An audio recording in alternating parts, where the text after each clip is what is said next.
राधे राधे गुरुजी। क्या नाम है आपका? राधे राधे। आर.के. कश्यप। पत्नी का विश्वास काहे तोड़ते हो? एक हाथ से कभी ताली नहीं बजता है महाराज जी। चुटकी तो बजती है। चुटकी बजता है लेकिन छोटी मोटी चुटकी टाइप की गलती तो करती होगे आप जी। चलो ताली मीन्स बड़ी गलती नहीं करते, पर चुटकी जैसी तो करते ही होगे। तो क्यों करो? पति पत्नी दोनों एक दूसरे की बात समझो और प्यार से रहो। ये जिंदगी बाग लगाने के लिए मिली है, आग मत लगाओ, ठीक है? पत्नी का विश्वास नहीं तोड़ना चाहिए। आप चाहते हैं कि आपकी पत्नी आपका विश्वास तोड़े? नहीं। तो फिर वो भी चाहती हैं कि आप भी उनका ना तोड़ें। और अपने सास ससुर जो आपकी पत्नी के माता पिता हैं, वो आपके कौन हैं? माता पिता। तो उनका भी सम्मान करना चाहिए ना जी। पत्नी के माता पिता मीन्स मेरे माता पिता। यदि उन्हें जरूरत पड़े तो रोटी दो, जरूरत पड़े तो उनकी सेवा करो। और देखो कितना भी गुस्सा आए, कभी पत्नी के माँ बाप को गलत नहीं बोलना चाहिए कि तेरे बाप ऐसा, तेरी माँ ऐसी, तू तो ऐसी है। नहीं, गुस्सा आए तो आए, पर पत्नी के माँ बाप, यदि पत्नी के माँ बाप को आपने गलत बोला तो फिर आपके माँ बाप की सेवा वो करेगी? फिर तो क्यों करेगी ये बताओ? भाई सम्मान देखो, आप मेरा सम्मान करेंगे ना तो मैं आपका करूंगा। जी। आप मेरा अपमान करेंगे और मेरे से उम्मीद करेंगे कि मैं आपका सम्मान करूं, ये तो नहीं होता ना। नहीं। सही है? बोलो हाँ जी। तो जो देंगे वही ना पाएंगे। जी। सही है? तो सम्मान देने से सम्मान बढ़ता है। सम्मान करना चाहिए। पत्नी का करो, पति का करो, क्योंकि हम जो बोते हैं ना बेटा, हम यदि बबूल बोएंगे ना तो फसल बबूल आएगी, आम बोएंगे तो आम आए, पेड़ बोए बबूल का तो आम कहाँ से आए?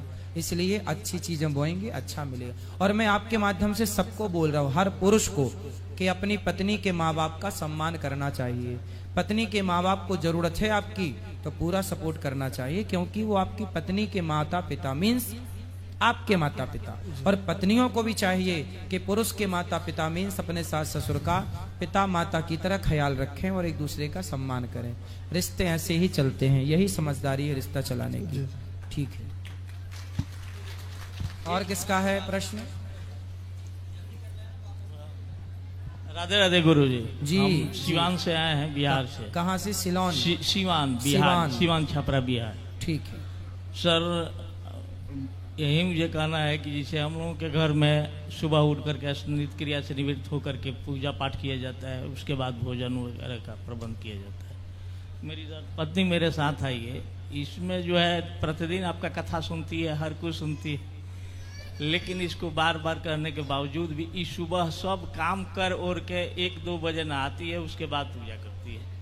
अब कितना बार समझाते हैं? तो खाना पीना पहले बना लेती हैं? जी सर। फिर नहाती है मैया?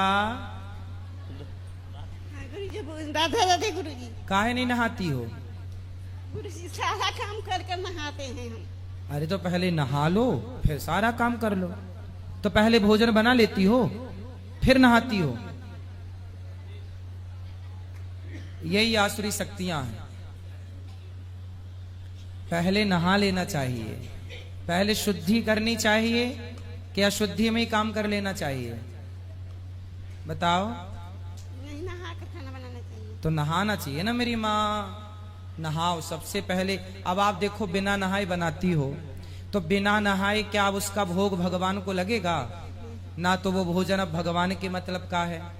आपके द्वार पर कोई साधु संत आ जाए और ऐसा अन्न यदि आप उसे भी देंगे तो वो पाप लगेगा। ये तो पाप, वो तो भोजन अब भोजन रही नहीं ना, वो तो अब वो भोजन। देखो शक्तियां 2 प्रकार की होती हैं, एक दैवीय शक्तियां, एक आसुरी शक्तियां, पॉजिटिविटी नेगेटिविटी। जो आप अशुद्धि से कार्य करते हैं, जैसे आदमी खाता है ना, बोलो हाँ, तो आपने ध्यान दिया होगा कुछ लोग खाते हैं ना तो जूठन गिरता जाता है, खाते जाते हैं और थाली के नीचे खाते हुए कुछ मुंह से टपक जाए, चावल का एक दाना, रोटी का एक कण टपक जाता है ना, गिर जाता है, हाँ या ना? वो जो गिरा हुआ अन्न है उसे असुर लोग ग्रहण करते हैं, वो खाते हैं। जिसके थाली से ज्यादा जूठन गिरता है, असुर लोग उससे बहुत खुश रहते हैं कि ये हमारा पेट भर रहा है। फिर आसुरी शक्तियां उसके आसपास ही रहती हैं। और आपके घर में तो पूरा भोजन असुर खा रहे हैं, बिना नहाए आप बना रही हो, अशुद्धि में बना रही हो, तो पूरा भोजन अशुद्ध है वो, ना भगवान को भोग लगने के योग्य है, ना तो वो कोई साधु सेवा के योग्य है। इसलिए ये गलत है। पहले स्नान करो, शुद्धि हो, पवित्रता से फिर भोग लगाओ, भगवान का नाम जपते हुए, कीर्तन करते हुए भोजन बनाओ, ताकि आपके भोजन को भगवान ग्रहण करें। ठीक है? कैसे करोगे अब? नहा कर खाना बनाएंगे। तो मैया काहे तुम पति की बात नहीं मानती थी अभी तक? गुरुजी आपकी कथा डेली सुनती है, आपकी हर बात सुनती है, आपके वजह से तो हम तो कहते हैं नहा की बनाओ। उसके बाद में भी मेरे कहने के बाद ही नहीं गाती है। दूसरा इसका आदत है, कोई भी काम करेगी तो बार बार हाथ धोती है। आप जो एक बोले थे कि नहीं किचन में चप्पल पहन करके नहीं जाना चाहिए, तो हम इसको जैसे बार बार सर्दी जुकाम हो जाता है, आपको वोमिटिंग होने लगता है ठंडा के वजह से, तो डॉक्टर बोले कि भाई एक चप्पल आप रखिए ऐसा कि किचन में ही रहे, या जूट का कोई बिस्तर बिछा दीजिए जिस पर खड़े होकर के कीजिए। ठीक है। उस पर भी नहीं मानती है। जैसे गुरुजी बोले हैं कि एकदम खाली पैर ऐसे रहो। ना ना, कुछ मैंने बोला आप कुछ बिछा लीजिए नीचे, बिछाने में कोई दिक्कत नहीं है। कुछ भी जो कंबल इत्यादि जो भी आप चाहें बिछा लीजिए। और हाथ धुलना अच्छी बात है, पर कोई चीज ऐसे अति नहीं, अति किसी चीज की नहीं, अति नहीं है ना मेरी माँ, अति नहीं। गुरुजी इससे वचन ले लीजिए, ये सब आपकी बात मानेगी नहीं? मैया मानेंगी, अच्छे से रहेंगी, प्रेम से रहेंगी। गा दीजिएगा, मन में बसाकर मूर्ति आप गा दीजिएगा। गा देंगे। कब गाएं? गा दीजिए, हाँ? एक मन में बसाकर मूर्ति गा दीजिए, हमको सुना दीजिएगा। अभी गा दें? अतन सुप्रिया को राधे राधे बोल दीजिए। किसको? सुप्रिया को। सुप्रिया को राधे राधे। मैया आरती सुन लो। मांगू तुझसे क्या मैं यही सोचूं भगवन, जिंदगी जब तेरे नाम कर दी अर्पण, सब कुछ तेरा कुछ नहीं मेरा, सब कुछ तेरा। हाँ जिंदगी दया की भीख मांगती, मन में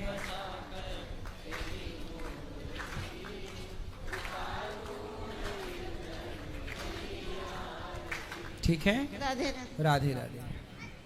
और वो भैया भी हाथ उठा रहे हैं वहाँ। राधे राधे। मैं सरोज खत्री बोल रही हूँ, राजस्थान बीकानेर से बोल रही हूँ। अच्छा हाँ मैया बोलो, बैठो। गुरु मंत्र लेना जरूरी होता है क्या? वैसे चलते फिरते हम राम का नाम, भगवान का नाम लेते रहते हैं, तो लेते रहो, अच्छा तो पर है।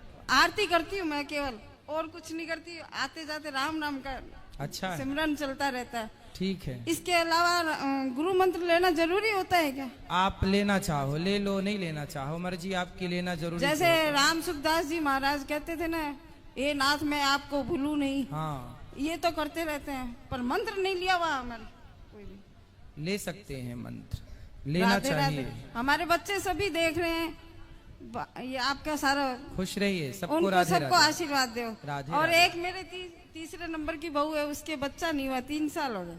होगा, बिहारी जी कृपा करेंगे। आप आशीर्वाद दो महाराज जी। राधे राधे। आप बीकानेर भी आओ कभी, बुलाओ आप कभी, जरूर आएंगे, बुलाएंगे जरूर। राधे राधे। सभी राधे। भक्तों को मेरा राधे राधे। राधे राधे। राधे राधे गुरुजी। जी वो आप माँ के बारे में जो बता रहे थे, मैं एक गीत गाना चाहती हूँ। गाओ। तेरी उंगली पकड़ के चला, ममता से वो आंचल पे पड़ा, माँ ओ मेरी माँ, मैं तेरा लाडला बेहारा। राधे राधे गुरु। खुश रहो।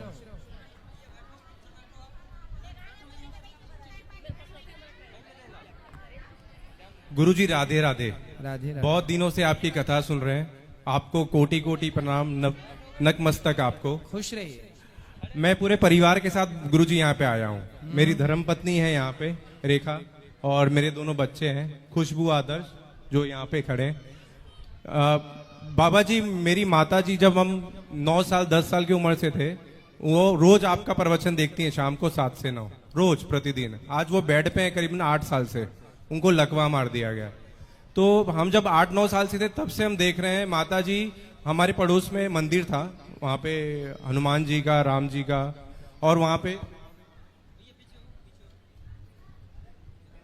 वहां माता जी रोज माता जी सुबह शाम जाके वहां पे पोछा, जैसे लोग सुबह जल चढ़ा के चले जाते हैं तो माता जी वहां पे जाके पूरा पोछा ओछा बढ़िया से करना, मंदिर की सफाई करना, धूल धुलाई करना, ये सुबह शाम का उनका कार्यक्रम था जी। और ये गृहस्थी के बाद में कार्यक्रम था, मतलब हम साथ में पढ़ भी रहे थे, परिवार भी चला रही थी और ये भी। उसके बावजूद, और ये कई सालों तक चलता रहा गुरुजी, 1 साल 2 साल 3 साल 8 साल 10 साल 15 साल। अब जाके हाल ही में बाबा जी 2017-16 में उनको लकवा मार दिया जी। तो पहली बार तो जब लकवा उनको मारा तो जबान में हो गई, तो कुछ दिन बाद तो वापस आवाज आ गई। फिर कुछ दिन तक फिर हमने बोला दवाई लो माता जी, तो माता जी ने दवाई नहीं ली। हरि पे और भगवान जी पे हमारी भी आस्था है, उनकी तो पहले से ही है। तो वापस 6 महीने बाद पूरे अंग पे ये हो गया, मतलब पूरे अंग से गिर के फिर वो पूरे अंग पे ये बैठ गया। आज 7 साल से माता जी इस पे हैं। और शायद मैंने पिछले जन्म में मेरी माता जी ने या मैंने जो भी पुण्य कर्म किया होगा कि उनको ऐसी बहू मिली है। मैंने कल का भी आपका श्लोक देखा, जो कोई बेटा एक आया था अपने माता को यहाँ पे पहुंचाने, मैं कल शाम में भी आपका यहाँ पे था, उस समय हम दोनों, इनको आंसू आ रहे थे कि एक ऐसा बेटा है कि 55 साल की उम्र में उनको ये करना पड़ा। लेकिन मैं बोलूंगा कि इस भरी जनता में और जो लोग मुझे सुन रहे हैं कि मैं बहुत सौभाग्यशाली हूँ कि मुझे ऐसी धर्मपत्नी मिली है जो सुबह 6 बजे से उठ के, बच्चों को तो स्कूल 7 बजे जाना है, माता जी का डायपर 6 बजे बदली, 6:30 बजे से बदली कार्यक्रम चालू हो जाता है। 6:30 बजे का डायपर बदली करेंगे, फिर उनको नाश्ता पानी करा के, चाय पानी करा के, फिर 9 बजे उनको प्रॉपर नाश्ता दवाई, फिर उनका नहान, फिर शाम में वापस उनको बैठाना, सजाना हो जाना, फिर आपका प्रवचन सुनेंगी 2 घंटा बैठ के, और अभी भी कहीं ना कहीं देख रही होंगी जब ये लाइव होगा आजकल में। और फिर रात का ये पूरा कार्यक्रम बाबा जी 16 घंटे का कार्यक्रम है जो ये बखूबी निभा रही है पिछले 8 साल से जी। ठीक है। लेकिन माता जी का गुरुजी ये था कि मतलब ऐसा क्या उनके साथ में हो गया कि आज करीबन 8 साल से बेड पे हैं और बैठती हैं आप लोग की दुआ से, आप लोग के आशीर्वाद से, और आप शायद आज भी आशीर्वाद उनको दे दें। उनका नाम मुकुंदा सिंह है, तो शायद उनका जल्दी रिकवरी में ही है। तो ऐसी क्या उनसे भूल हो गई थी बाबा जी की आज वो करीबन 8 साल, 7.5-8 साल से बेड पे ही है बाबा जी। ये छोटा सा मेरा प्रश्न था बाबा जी। भूल राधे नहीं राधे। हुई, भूल नहीं हुई। आप ये समझिएगा कि आपकी माँ भगवान की पूजा पाठ इतना करती थी, इसलिए उन्हें ये बीमारी 20 साल पहले भी तो आ सकती थी, बिल्कुल बहुत पहले आ सकती थी, पर अभी आई। मथुरा 8 साल वृंदावन भी से। आती थी भाई, 6-7 बार आ चुकी हैं बाबा। ये इसलिए होता है कि जब हम भगवान के नजदीक होते जी। हैं और हमारे जीवन में कोई संकट होता है बहुत बड़ा, जी। तो उस बहुत बड़े संकट को भगवान थोड़े से में निपटा देते हैं। तो यही बहुत पहले उनके जीवन में ये संकट आने वाला रहा होगा, या परिवार में कोई और संकट रहा होगा बड़ा, जिस बड़े संकट को परमात्मा ने इस संकट के रूप में तब्दील कर दिया। अकस्मात किसी की मृत्यु का संयोग रहा होगा, लेकिन उस संकट को टालकर विधाता ने उस पुण्य के बल पर जो आपकी माता जी ने, आप लोगों ने किया, इस रूप में वो गुजर रहा है। तो जाने दीजिए, भगवान ठीक करेंगे। और इनका भी कोई पिछले जन्म का उनसे कोई संबंध रहा होगा जो इस जन्म में उनकी सेवा करके ये चुका रही हैं। जी बाबा। और भगवान इन्हें सुखी रखें। सेवा करने वाला साक्षात भगवान के तुल्य ही होता है, इसलिए सेवक को भगवान का ही स्वरूप मानना चाहिए। राधे राधे गुरु जी, आपके श्री चरणों में जी। मेरा कोटि कोटि प्रणाम। मैं बस गुरु जी यही प्रार्थना करती हूँ कि भगवान जी मेरा बुद्धि दिमाग ऐसे बनाए रखें कि मैं अपने परिवार में और अपने सासू माँ की सेवा ऐसे करती बिल्कुल, रहूं। भगवान सुखी राधे राधे रखें। गुरु जी। अच्छी बहू हैं आप, अच्छी ऐसी बहू सबको मिले जो अपने सास ससुर का इतना ख्याल रखते हैं। बाबा खाली आप अपने मुख से बोल दीजिए कि मुकुंदा सिंह, आप जल्दी ठीक हो जाएंगे। तो बस। क्या नाम मैया का? मुकुंदा सिंह। मुकुंदा मुकुंदा सिंह मुकुंदा सिंह। और उनके पति हैं रमाशंकर, जो पापा हैं मेरे। मुकुंदा मैया जल्दी आप स्वस्थ हो जाएं, यही गौरी गोपाल भगवान से, बिहारी जी से प्रार्थना है। जल्दी आप स्वस्थ हों, अपने पाँव में अच्छे से खड़ी हो जाएं और चलें। गुरुजी, हम महाराष्ट्र से, अहमदनगर जिले से। जी। हमको हिंदी ज्यादा आती नहीं, कोई बात नहीं। तो हमको आपके यहाँ दर्शन करने के लिए आना है। हाँ, दर्शन करने के लिए आंखों की जरूरत है, हिंदी इंग्लिश की नहीं। नहीं, यहाँ आने का है। और मेरे मैया ने उधर कुछ पैसे दिए, वो देने के हैं। ठीक है। हाँ। कहाँ आने- से हो आप? महाराष्ट्र से, अहमदनगर जिले से तो आई आप मराठी बोलिए ना, आप मराठी में बात कीजिए। माझ्या आईने थोडेसे पैसे दिलेत गोशाळेसाठी ठीक है। आणि मला तुमचं दर्शन करायचं। आम्ही 5 जण आहेत, खूप आतुरतेने 2-3 दिवसापासून तुमची वाट बघतोय, पण आम्हाला माहित नाही तुम्ही इथं आहेत म्हणून। तो तुमने भी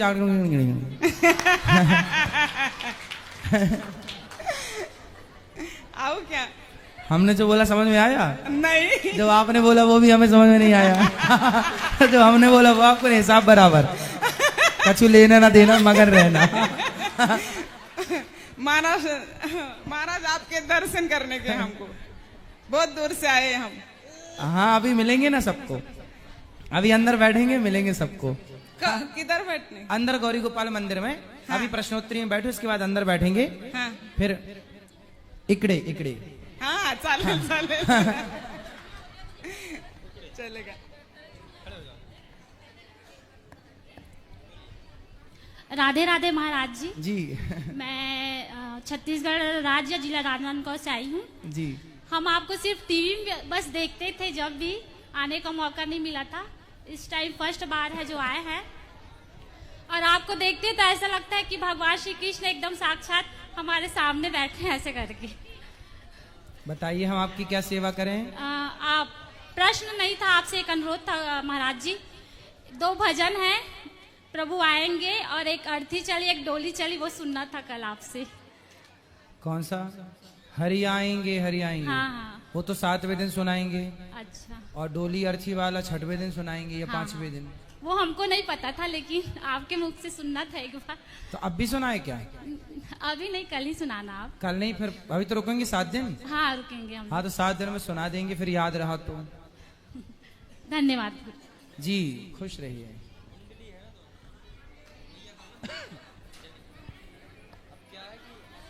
राधे राधे गुरुजी, मैं उज्जैन से आई हूँ।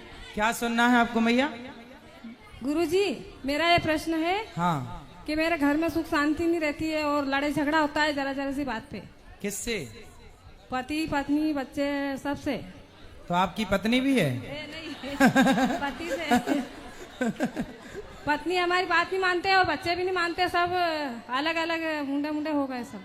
अच्छा, आपके पति आपकी बात नहीं मानते? हाँ। अच्छा, आप उनकी मानती हैं? हाँ, मैं मानती हूँ। तो वो आपकी क्या नहीं मानती बताओ? मैं बोलती हूँ उनको, घर में वास्तु पूजा का बोला वो भी नहीं करते, घर में मन नहीं है उनका भगवान में, दान पुण्य में। बोला कि क्या हो ये करने से? कहाँ है पति? वो बवाई है उज्जैन। तो लाए नहीं उनको? वो नहीं आए। अच्छा, तो आपका आशीर्वाद से सुख शांति हो बिल्कुल जाए। आशीर्वाद तो है, पर उनको कभी ले आना, हम समझाएंगे। वो आते ही नहीं है, जाते ही नहीं कहाँ भी। चलो, भगवान और कृपा करें। हाँ, मैं शरीर से भी अच्छी नहीं रहती हूँ। घर में तो जरा जस बात पे लड़ाई झगड़े होते हैं। किससे लड़ाई होता है? पति पत्नी हम बात करते रहते हैं, जरा जरा बात पे झगड़ा हो जाए तो आप चुप रहा करो, आप मत बोला करो। जब पति चुप ही ऐसे रहती हैं। हूँ गुरुजी, मैं बहुत मन मार रही हूँ। और बच्चे देखे तो वो भी पापा की बात मानते, मेरी कोई नहीं सुनते। आप ले आना किसी को, पति को या बच्चों को, हम हाँ। समझाएंगे, बिल्कुल ठीक हो जाएंगे। राधे बेटा राधे। लेट के प्रणाम नहीं करते, स्त्रियां लेट के प्रणाम नहीं करती। जी राधे राधे गुरुजी। जी जी, मैं झारखंड हजारीबाग से आया हूँ गुरुजी। जी, मेरा प्रश्न है कि महाभारत का जो युद्ध हुआ, वो तो भगवान चाहते तो युद्ध को टाल सकते थे अपने कुछ। तो भगवान शांति दूत बन के गए तो थे, कहाँ नहीं। माना दुर्योधन? ऐसा कुछ करते ना भगवान, जो इतना लोग मारे गए वो तो बच जाते हैं ना। भगवान ने तो किया ना जो कर सकते थे, शांति दूत बन के गए, समझा ही तो सकते थे। बाप अपने बेटे को समझा ही तो सकता है ना। और गुरुजी, ये जो भगवान का हम लोग तस्वीर का माला पहनते हैं, क्या पहनना उचित है? हाँ, भगवान को धारण कर सकते हैं, फिर सुरक्षित उनको नहीं, नहाना धोना उसी पे होता है ना, माला पे। तो भगवान से फिर गिरा हुआ जल नीचे जाएगा, इसलिए नहाते समय उतार लेना चाहिए। अच्छा अच्छा। तुलसी की माला सामान्य तो गले में पहन के नहा सकते हैं, पर भगवान का कोई चित्र बना हो तो उसे उतार के नहाने के समय रख देना चाहिए। और ये गांव माता की जो लोग दूध पीते हैं, इंसान लोग पीते हैं, वो तो उसके बच्चे का हक है ना। गाय का दूध इंसान पीते हैं, उसमें बच्चे का हक है। उस बच्चे का, गाय के बच्चे का। अच्छा, आपके घर में गाय है? नहीं, गाय तो नहीं। इसलिए आपको इसका बिल्कुल ज्ञान नहीं है। गाय घर में होती तो आपको पता होता कि जब गाय का बच्चा जन्म लेता है तो उसे बस जरा से दूध की जरूरत पड़ती है। कितने दूध की? जरा। 4 थन होते हैं ना गाय के। जी हाँ। एक थन में जब बच्चा 5 दिन का होता है, उसे आप ज्यादा दूध नहीं पिला सकते। यदि ज्यादा दूध पी लेगा तो बच्चा बीमार पड़ जाएगा, और गाय को दूध होता है ज्यादा, तो थोड़ा सा दूध पिला के उसे पूरा दूध निकालना पड़ता है। फिर जैसे जैसे बच्चा बड़ा होता है तो फिर धीरे धीरे उसको दूध पचाने की क्षमता बड़ी होती है। जब वो बड़ा होता है तब वो 4 थन पी सकता है। पर जब छोटा होता है बच्चा, जैसे आज ही जन्म लिया, तो वो आज सारा दूध कैसे पिएगा आप ही बताइए। 1 दिन का बच्चा गाय का सारा दूध पी जाएगा, बीमार पड़ जाएगा कि नहीं? हाँ, वो तो पड़ जाएगा, बट गांव में देखते हैं कि थोड़ा सा पिलाया, उसको फिर साइड कर दिया। हाँ, थोड़ा नहीं, ज्यादा उसको तो पिलाना ही चाहिए। गाय के बच्चे को 1 थन तो कम से कम पूरा मिले। और गाय दूध देती है, इस लोभ से ही लोग घर में गाय रखते हैं। यदि दूध में भी उनका लोभ नहीं हुआ तो फिर गाय को घर में रखेगा कौन? आप ही बताओ। आपने तो एक भी गाय नहीं रखी। रखे थे पहले, बट फिर क्यों निकाल दिए? वो कुछ बूढ़ी हो गई थी। तो आपकी माँ बूढ़ी हो जाएगी तो निकाल दोगे? निकाल नहीं दिए हैं, फिर कहीं भेज कर दिए थे। क्यों भेज दिए? बेटा, गाय का दूध पीना चाहिए। गाय के दूध में बछड़े का भी अधिकार है, और जो गाय की सेवा करता है वो भी उसका बछड़ा ही है, उसका भी अधिकार है। क्यों जी? यदि दूध ही नहीं पिएगा तो फिर गाय तो आज बाजार में घूम रही है। फिर इसीलिए दूध पियो खूब। तो भगवान श्री कृष्ण दूध दही मक्खन खाते थे कि नहीं? तो जब भगवान खाते थे तो हम और आप क्यों ना खाएं? जी। ये जंगली जीव जो मांसाहारी है, वो डिपेंड है मांस पे ही। हाँ, तो ऐसा भगवान क्यों बनाए? मतलब मांस पे ही डिपेंड रहता है ना। हाँ, तो ईश्वर ने बनाया है क्योंकि शेर को मांस ही खाना है। तो उचित नहीं है ना, वो तो हत्या कर रहा है। मतलब तो शेर कर रहा है ना, शेर को पाप पुण्य, वो जानवर, इसलिए उन्हें ईश्वर ने जानवर बनाया। नहीं, भगवान ने बनाया है ना गुरुजी, तो वो डिपेंड है मांस पे ही। हाँ, तो ठीक है, उसमें आपको क्या दिक्कत हो रही है? मतलब जो जीव रहता है जंगल में, हिरन वगैरह, वो तो मारा जाता है ना। हाँ हाँ, उसमें वो हिरन मारा गया, हिरन को शेर ने खाया, आपको क्या दिक्कत है? हमको मतलब सही नहीं है। नहीं, तो आप अपने पड़ोसियों को समझाओ ना, वो तो शेर है, वो तो हिरन खा रहा है। तुम्हारे पड़ोसी मुर्गा क्यों खा रहे हैं? सबको समझाते हैं। तुम्हारे पड़ोसी बकरा क्यों खा रहे हैं? हम जानवर शेर की तो छोड़ो, इंसान को समझाओ कि भाई तुम काहे खा रहे हो? तुम सबको समझाते हैं गुरुजी हम। हाँ, तो वो ईश्वर की जो बनाई प्रकृति है ना बेटा, वो अच्छी है। एक बार झारखंड में आपका कथा हो जाता है गुरुजी, कुछ कम फीस में ही। झारखंड थोड़ा पुअर कोई बात नहीं, स्टेट है ना। आप लोग जब चाहेंगे झारखंड वाले भक्त तो जरूर ये दास मेरे आएगा। चारों तरफ स्टेट में हो गया कथा, बिहार, छत्तीसगढ़, मध्य प्रदेश, उत्तर प्रदेश में हो ही रहा है, झारखंड बचा हुआ है। आएंगे आएंगे। जी, राधे राधे गुरुजी। खुश रहिए, खुश रहिए।